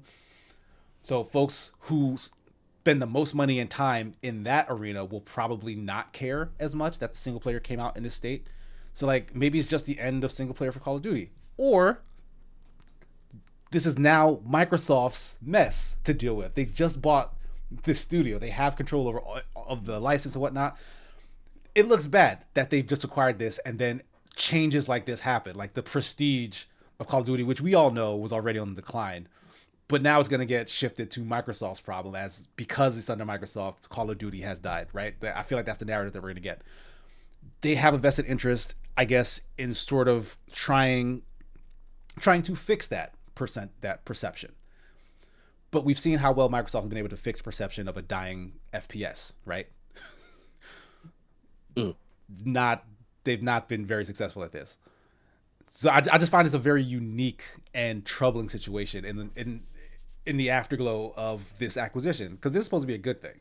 If we want these studios that are owned by Activision to be able to do other stuff, you would want to believe that the cash cow of Call of Duty is in safe hands, that you can leave it on autopilot. But clearly that doesn't seem to be the case.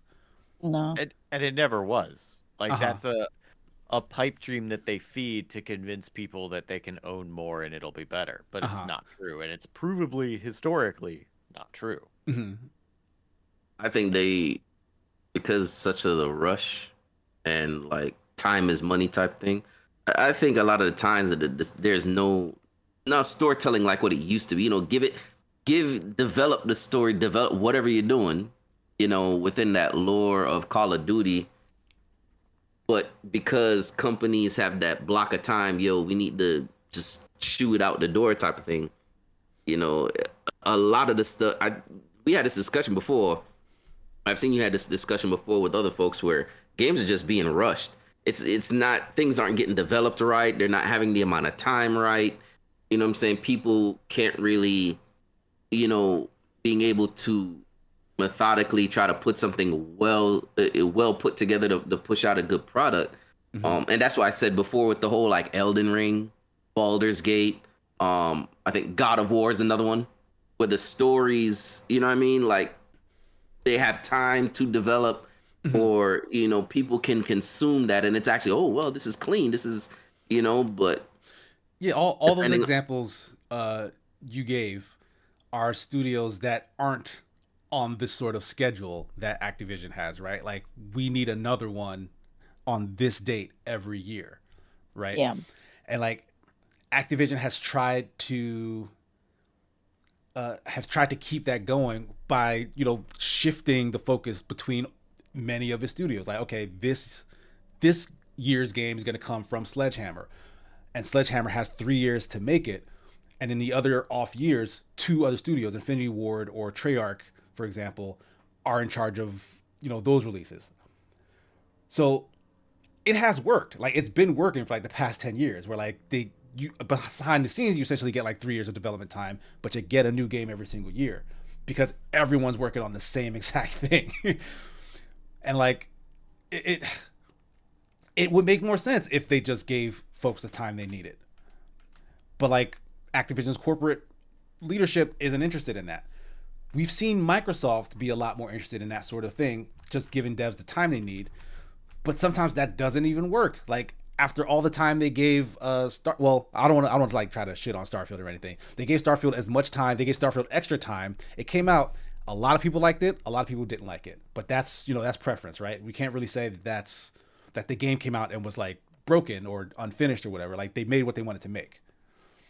It's just like, would Microsoft be able to do that with this? Like, would they be able to say, all right, Call of Duty is no longer annual. Like it'll stay with just this development house, and every time they decide the game is ready, it'll release. Like, is that possible?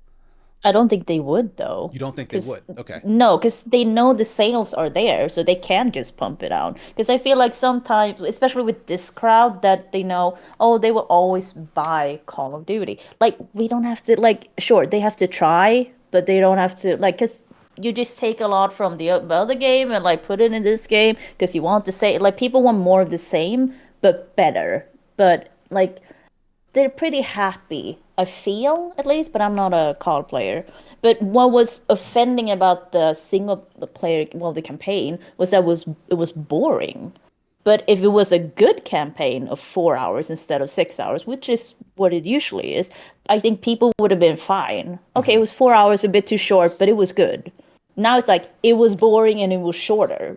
We got nothing for this. Yeah, it was on several fronts. Yeah, it was offending. Double offending. Yeah. So like, I feel like if they can, the next one they make, if they make a good campaign but maybe keep it shorter still, I think people will be more forgiving. Is it not possible that crowd would be even more forgiving if they said, we're going to take a year off and we're going to come back with an 8-hour fully cinematic, blah, blah, blah. Like it's the campaign you remember as a kid, but you have to wait a little longer, knowing that they can have Warzone just be its own thing. It'll still make the same money that Warzone makes as a battle royale thing, but it's the campaign that they basically take to the side and say, this will be a separate thing that we take more time to polish. Is that a possibility that you guys can see? Or does that have to follow the same yearly thing because that's just the tradition of Call of Duty? You do that, you better turn it into it. You do that, turn it into a DLC and not charge people $70 for a full game. Yeah, like that. DLC. That would be. Yeah, I don't imagine. Yeah, that's a non-starter. If you're like, this 8-hour thing is $70. Absolutely not. Oh, absolutely not. Yeah. So if they turned it into like every year or every other year kind of a DLC pack, and then let's say you pack certain weapons in there. If you buy the DLC, you can use it in Warzone or some deal. That's the one thing I personally don't like about Warzone, because you have to get the multiplayer to build up your weapons, and then you can take it in Warzone. You know what I mean? It's not like where you can just pick. It's not your typical deal. Huh. You know what I mean? If I'm not mistaken, you can, Yeah, because I personally don't know. I have no idea. your loadouts is what you have from multiplayer, from building up your weapons and this and that, and you take it into Warzone. Oh, I did not realize that. That's interesting, actually. But But it ties it into whatever, I guess, is the latest game out, right? So, but yeah, so when you had to play the multiplayer if you wanted like your gun to be a certain way to take it into Warzone. So you have people that played it for hours. You know what I mean? And they have all these upgraded deal. Take it into Warzone and smack people versus the usual like Apex where you just pick up a weapon. It is what it is, and you pick up your attachments. Because it's a standalone thing, not tied to. You know what I mean? Another thing. But yeah, I would agree with the whole take the time off, take the time to develop the single player, but put it as a DLC and charge like half of that. Yeah. A couple. No, go ahead, Jesse.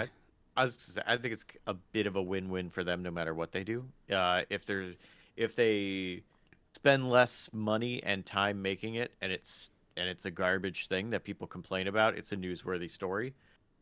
If they go, hey, we're gonna take the time, you know what? We're gonna make a good one. We're real sorry about it. Start building up some goodwill. That's a news story. Whether they actually do or not, that's 2 years later. Yeah, if good guy Phil Spencer says the next one, we got it. Right. So they're really doing that bad psychological trick where you beat someone and then you offer them a Band-Aid and then you are the hero, and you do that enough times and they start associating you as the caretaker in this relationship. And I feel like that's exactly what they're doing. I mean, I feel like since it's not the exact same person, I feel like that doesn't work as well. Like Activision for sure is an abuser, if we're going to use that analogy. But this is a new person showing up saying like, "Oh, I'll take care of you." And right, like Microsoft as the new boss is like, "We'll take care of it from here on out." And like how you feel about Microsoft is an entirely different story, but at the very least, it's not the same person. So I think you could either say like there's hope or say again. No, sorry, because I was just like, I don't think the player base cares about who's running. It's just like, is it good or not? Do I like it or not? Sure. That's it. A couple questions or comments from chat that I want to get to. King's Dead says that's what Yubi did with Assassin's Creed, right? Referring to the taking a break for their annual game, which was Assassin's Creed Unity, I think. Had them say we're going to take a year off. They came back, revamped the whole thing, turned it into Origins, which was like a big open RPG type thing, and that was actually pretty successful. But then it went back to releasing them yearly, like right after that. And like they haven't had any like big drop off in terms of quality yet with that. But I still think there's too many of them. Like folks are like, there's too much of this game every year. Like you can't. So like they went back to basics, but that's just added on, right? Like the new Assassin's Creed Mirage is the Assassin's Creed for this year. But I don't know. I've not played it yet. Like I haven't downloaded, but that seems to be kind of polarizing what people are thinking of that one, whether it was too back to basics or not. But that's what the people asked for. I don't know. Anyway, Lampy saying that it wouldn't be cost effective to sink time into the single player campaign, as the number of people who are interested in that is nowhere near matching the number of people who are interested in the multiplayer. And while that might be true, like very much, I do think that's true. Like you're hitting it on the head. I think Microsoft still is heavily seeking just public perception, right? Like they need good media and good cachet with just anywhere they can get it. And and that is their biggest superpower, is the ability to spend money to achieve it. So like it might not be cost effective in terms of, return on the actual game, but it might be worth it to them for the Call of Duty base and for like the gaming press and for players in general to be like, oh, Microsoft took the biggest FPS campaign and fixed it. Like they made it better from what Activision was doing with it on their own. I think they would very much want that sort of narrative, and that they would pay money for it if they could get it. But like, I don't know, maybe like they fixed Halo. That's the thing. Like Microsoft would have loved to have fixed Halo. They spent so much money on it. If they could get the headlines that said, "Hey, Halo is back," they'd have been happy with what they spent, right? They just didn't achieve it. So I'm not saying that they will do this, but I do think it's something that they'd be interested in trying.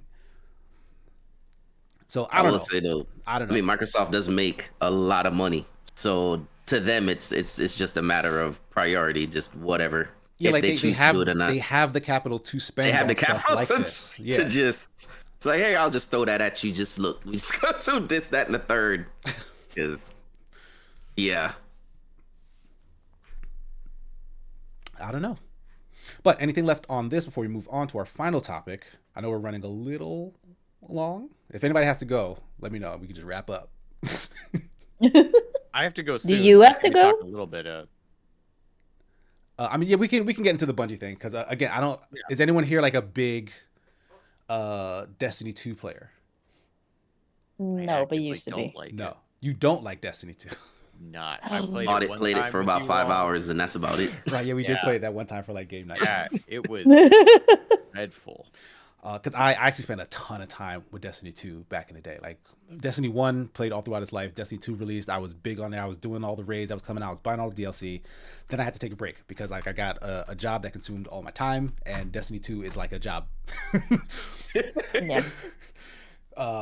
But the thing is, like we heard recently, Bungie laid off a bunch of folks, and it's a story not uncommon this year for just devs and tech companies in general. Publishers included, like everyone has been suffering from layoffs left and right. Yeah. But Bungie's layoff comes after a very recent acquisition from Sony. So like some blame was being thrown at Sony, which also had a couple of layoffs and closed studios, saying like, oh, Sony is the reason why there are layoffs at Bungie. But apparently Sony had nothing to do with this, as far as the news stories are saying. Like this is all the fault of like Destiny's underperformance, and that the last expansion they released, which was Lightfall, sold really well, but the player drop off basically tanked after that. And like I think perception of it, like folks weren't really into it. Like I was very excited for Lightfall, but then after it came out, people like just weren't playing it as much. Yeah. And so the next expansion that they were planning, the Final Shape, was pushed back. So that means even more money that they were hoping to get by a certain time, they just don't have. So like this is kind of why they felt it necessary to start laying off people. But with that said, like they still need this Final Shape expansion to come out and basically save Destiny 2, because players are like no longer interested in that world anymore. And me, as someone who has very fond memories of Destiny 2, I still think that game has a lot, like it still feels very fun to play. On 2 different occasions, I bought expansions in the hope of getting back into it, and kind of bounced off because like Destiny 2 was almost impenetrable at this point. Like it's so deep and in the trenches of like its lore and world building and stuff. Like its mechanics, like almost every new expansion kind of rewrites how a lot of the stuff in that game works. Like it's not a thing you can just jump back into easily at all. And like I felt that twice.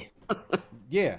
Like unless you've just been with it, like you're not, because like even if you've been just with it, like once they change all the old stuff from the new stuff, you have new stuff to learn yourself. So I'm sitting here thinking of the stuff that I knew from 7 seasons ago, and then the stuff that was just last season that I need to learn, and then the stuff that's changed I need to learn for this. Like it's too much. Yeah. I'm of the mind that Destiny as a live service game probably doesn't work like other live service games, ones that are focused solely on multiplayer progression, because Destiny 2 tries to tell a story, right? There's an actual single player campaign. Its expansions increase the story stuff, and then they give you like big pieces of like content, like new missions, new raids, events like that. I think they just need another game. they need a Destiny 3 as like a starting point to kind of bring all those people back. Because even though I love Destiny 2, I cannot play it anymore. Like I tried twice to buy myself back into Destiny 2. Like I'm gonna get the latest expansion. I'm gonna continue offer. I can't. Like I was not able to do it. I think it needs a fresh start to get all those people back. And I don't know if this Final Shape DLC will be able to do that even. Like I have no interest in buying into it regardless of what it is because of my experiences with the last two. And I feel like a lot of people are going to feel the same way. So I mean, it's similar to MMOs. Like yeah, once it feels like an MMO in that way. You know, World of Warcraft and Final Fantasy, all of them. Like once you get out, man, it's very hard to get back into playing, especially like the raids are so different, and then having that group of people to play with, to me has always been a crutch in every MMO that I've played. Once you stop playing, it is very hard to get a group of people to get back in and accomplish certain things because the game is built around you must you must have you need a team. You must have a team to play this MMO in order to be successful. You know what I mean? And that's 99.9% of MMOs. Obviously that's what they're called, MMOs. So, and Destiny 2 has the same issue. Like if you want to really get through the end game content, you need at least 2 friends to do like all the strikes and nightfall missions, and then you need another 3 friends. You need a group of 6 people in order to do any of the big raids. And all those people need to spend a ton of time doing all the other stuff before you're leveled enough and geared enough to do the raids. And the raids are fantastic experiences that have broken friendships because of how intricately designed they are, and like the stuff like folks are yelling at you. And it was fun. It's some of the most fun I've had playing video games, in all honesty. But like it's a lot. It takes a lot of preparation and coordination. And like the Destiny 2 still doesn't have a looking for game feature built into its core system. Like that's something that's that was the thing that they're trying. And they're trying to get that done. But like apparently it's like, difficult. They're like, nah, it's gonna be a minute. Oh. So I mean like like fixes like that is something that you could really be like, yes, get the next game. But I understand like in order to fund the next game, you need money coming in from that. But the thing is, Bungie's not independent anymore. They're owned by Sony. Yeah. So Sony needs to be footing the bill for this idea. Yet Sony has them working on Marathon, which is another live service thing apparently.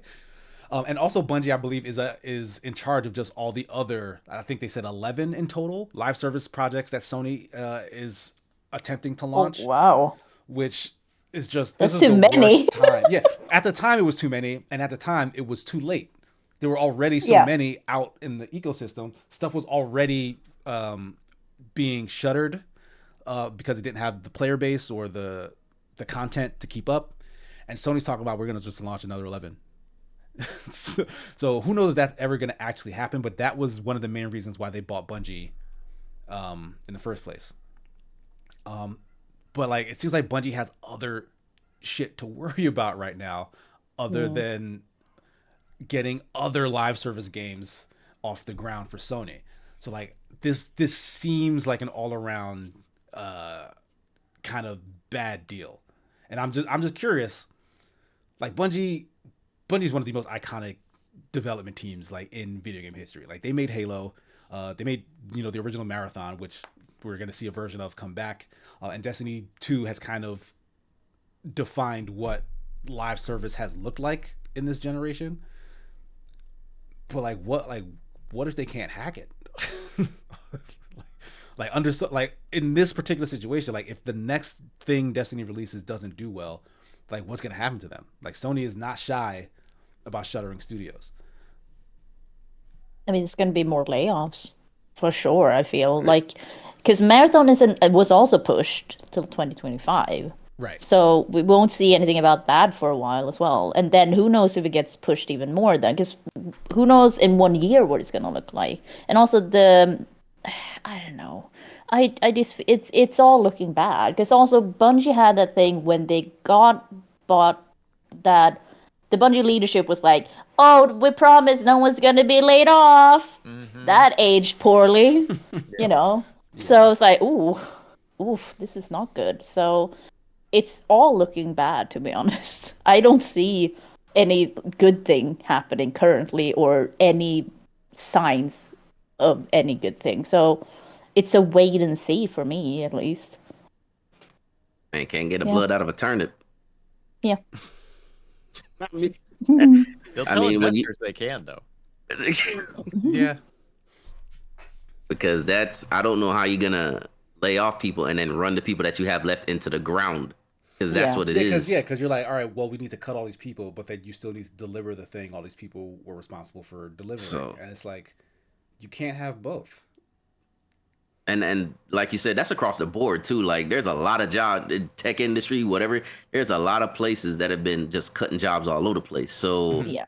you still need to deliver the product with the people that you have, like people that are, and that's the thing about sometimes as a consumer, you don't understand sometimes how you have people that are being driven into the ground to give you your game Yeah, at times. it's very easy to overlook that. For It sure. is it is very easy to forget, like these people could be sleeping in their offices Yep. for days at a time because of, well, we don't have this person or this X person anymore. So it's like, you know what I mean? Mm-hmm. Hence why once again, why you have these strikes going on and this and that, and people asking for fair pay, better wage, better conditions. You know what I mean? Because once you end up where, all right, something's got to go, but that's, above them people's pay grade. They got to Yeah. be the ones that make that decision up there. But just us as consumers, at times we tend to forget these people are normal. Oh, well, a project that used to take, let's say, 20 people, now you got 5. Like, Yeah. like what you gonna do with that? You know what I mean? Yeah, So, it's rough, but that's the reality of the landscape nowadays. Any final thoughts on Bungie or Destiny 2 or Sony's acquisition of them? Anything in that vein before we wrap things up? Nope. I feel bad for everybody laid off. Like that's Yeah. however you slice it, Mhm. that's garbage for them. Like, and I hope that they find jobs. And I hope the game as studios unionize. Yeah, yeah. Yeah. I That's would love it. to hear more news about game devs and just game staff in general getting their union on. Isn't CD Projekt Red doing that, or did they do that? I don't know actually. Oh, But to be honest, they're in a better position anyway because they're Polish. I guess. Yeah, just being outside America in general. Yeah, sounds Yes. Yeah. sounds great. Actually, yes. Because that's the thing. When people were all upset about the crunch for Cyberpunk, that was like, crunch in Europe is like nothing. Because you legally can't like do what America does. Like that is highly illegal in Europe. So I think they work like an extra weekend or like stuff like that. It's not like they slept in their office or anything. And it was voluntary, I believe, as well. So it's like, okay, we can calm down with CD Projekt Red because like they're in the EU. It's a different ball game than the US because the US is insane when it comes to crunch. That is just like Yeah, it's bad. It's inhumane. pretty bad. But on that note, we're gonna go ahead and wrap this up so that we're not crunching and doing a 3-hour podcast. Honey Money, where can folks find you? What do you have coming up that they can check out? I'm on twitch.tv/realhoneymoney, but I'm taking a week off because I'm getting my booster tomorrow. So I'm gonna feel bad because I always feel bad after everything hurts and Oh, the normal stuff. But also, yay, protected for a bit yeah. until I need my 5th shot. Like, what is it, a year? I don't know how long they last. But so not much will be happening for me this okay. week. Hope it's a light hit this time. Thank you. Jesse, what do you have coming up? Where can folks find you? I've got a couple of 3MRs. My Alien Hominid Invasion is on the 3MR channel, which is its own thing now. Yeah, its own separate thing. Yeah. And Escape the there's streamer. a RoboCop review coming out at some point. I don't know when. And then I will be streaming this week on my channel, which is twitch.tv/RexConJesse, and either RexConJesse or my name, Jesse Galena, over on YouTube, because they allowed dual streaming again, so I get to do it on both again. Nice. Yeah, so be doing that Monday, and then Casey and I'll be doing Hidden Gems Monday. Absolutely. I think we're doing our last spooky stream on Wednesday. Think Maybe not last, but last game. Like Nick will start it. I guess he'll want to finish it. Oh, okay. Well, then there's probably a spooky stream on Wednesday. Unless and it's like then super on short. Thursday. Like I don't know. It might be super short. That's true. Oh, it is that. I think he wanted to do that. That Don't Scream game. Right. That's probably pretty short. Right. Oh, okay, yeah. But yeah, So check that out. Oh, and RexCon Jesse on the Blue Skies and the Twitters and all that. nice. The Fat Stacks, where can folks find you? What do you have that they can check out? Well, as y'all know, I'm an anime retailer. If you guys haven't seen my socials, I've finally got everything tightened up, trademark, branding, the whole nine. Finally. Yes, congrats, man. Nice. So anything you need anime wise, I'm your man. So if you're looking for certain things, socials are just as the name, the Fat Stacks across the board a lot of the times, except for I believe TikTok, which is like if you look up my company name, TPS Entertainment. But yeah, I'm gonna try to give Apex a chance. I'm still grinding away at Diablo. Slowly but surely. Yeah, that also came out this year. Yeah. Oh yeah, Diablo 4. Yeah. So It's on Steam now. Oh, Nope. I didn't know it wasn't already. No, it was. Yeah, for a long time, until recently. Wow. Oh, right, because But- Blizzard has their own launcher that they like to. Yep. Okay, got it. But yeah, just trying to stay in the hold, trying to be another anime retailer for those. So if you're looking for anything, just hit me up. Facebook, TPS, Space Entertainment. You know what I mean? So Nice. that's pretty much it. All right, and as for me, you can find me here on Twitch at SigmaGears9, as well as all the other social media places. Later today, over on the Open Party Twitch channel, Jeff and I will return for Super Smash Sunday. 3 hours of King of the Hill, competitive-like Smash. Like, none of us are pros, but we're pretty good. Pretty good at the game. Sweaty smash. I mean, Right, I don't that's- know. I promise you, none of us are pros.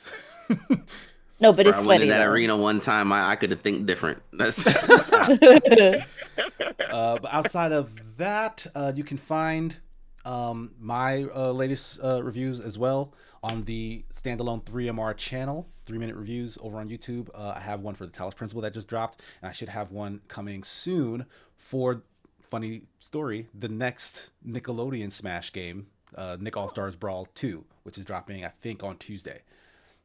So keep an eye out for that. Outside of that, all the regular streams over on Escapist as well. Hidden Gems, Breakout, spooky streams. Marty and I finished Devil May Cry, so we'll be starting Devil May Cry 2, which is infamously terrible. Oh god. So Can't well, wait. I've never played it, so we'll see if it's all hype or if there's something to that game being a pile of trash. But outside of that, just hang out. Make sure you're following.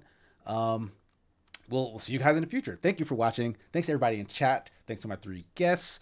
This has been episode 121. We'll see you at some point in the future. Take care, everybody. Peace. Bye. safe.